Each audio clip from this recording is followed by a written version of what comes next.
Kita patut bersyukur bahwa kita, menurut saya, telah bekerja sangat keras. Untuk itu saya juga mohon maaf, terutama kepada keluargamu, karena saya sering menyita hari istirahatmu.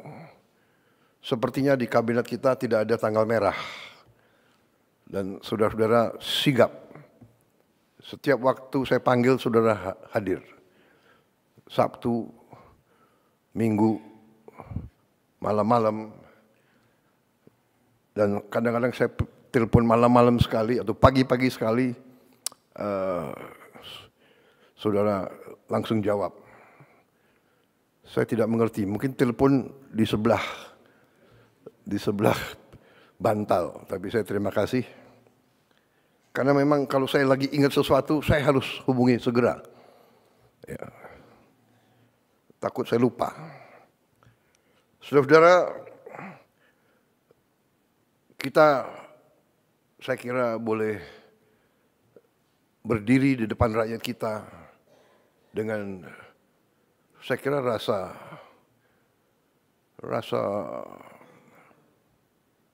penuh kehormatan dan kepercayaan diri. Kita telah bekerja keras, tapi kita telah menghasilkan hal-hal yang dirasakan oleh rakyat. Pertama, kita telah mencapai hal-hal yang sangat positif di bidang ekonomi. Di tengah ketidakpastian dunia, di tengah perang pecah di mana-mana, hitungan terakhir tadi malam ada 110 perang. Saat ini 110 konflik bersenjata di seluruh dunia. Di tengah kondisi seperti ini, di mana keadaan geopolitik begitu tidak menentu, geoekonomi pun tidak menentu, di mana mata rantai komoditas-komoditas strategis pasti terpengaruh oleh keadaan geopolitik dunia yang tidak menentu. Energi, pangan sangat rawan terhadap ketidakpastian geopolitik dan geoekonomi ini. Alhamdulillah kita mampu menjaga pertumbuhan ekonomi masih tetap tinggi dibandingkan seluruh dunia. Kita berada di 5%. Di antara negara G20, kita salah satu yang tertinggi dalam kondisi sekarang. Ya. Kita mampu menjaga inflasi di sekitar 2%. Salah satu terendah di G20. Ini juga berkat hasil kerja keras kita semua. Kita punya teknik-teknik memantau dan mengendalikan inflasi, saya kira yang kurang diajarkan di fakultas-fakultas ekonomi dunia. Dan ini saya harus katakan salah satu teknik mengendalikan inflasi yang dirintis oleh pendahulu saya, Presiden Joko Widodo.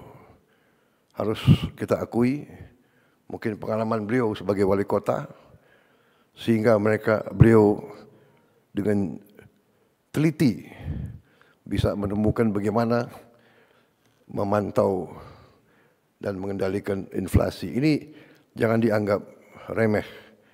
Banyak negara yang hebat pertumbuhannya, inflasinya sangat luar biasa.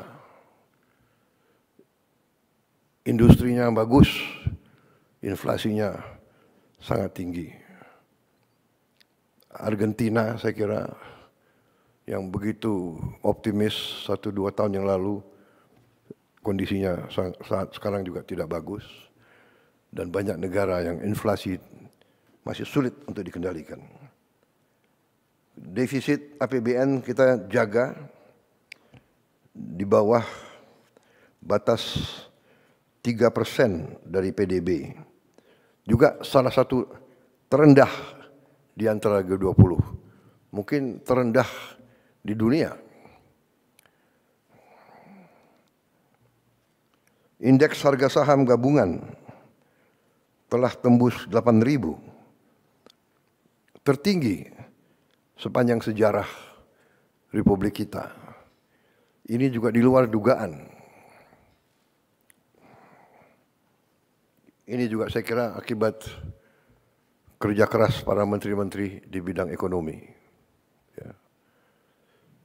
Selalu kita ditakut-takuti bahwa indeks harga saham gabungan itu mencerminkan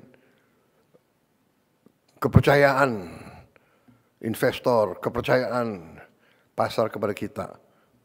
Ternyata kita telah mencapai tingkat yang tertinggi. Walaupun saya selalu ingatkan, kita jangan terlalu takut dengan harga-harga saham.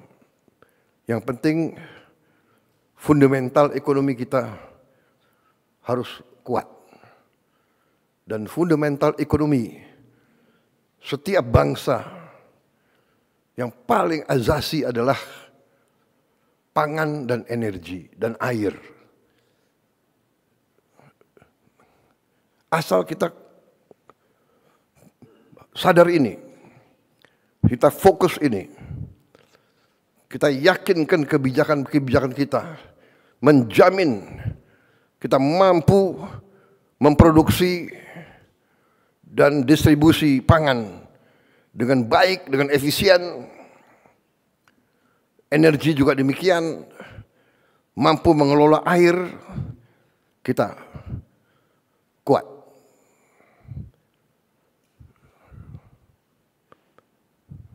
Mata uang, harga saham bisa fluktuasi. Tapi yang paling pokok adalah kita harus jamin produksi pangan, distribusi pangan, dan energi, serta pengelolaan air yang baik. Jelajahi cara baru mendapatkan informasi. Download Metro TV Extend sekarang.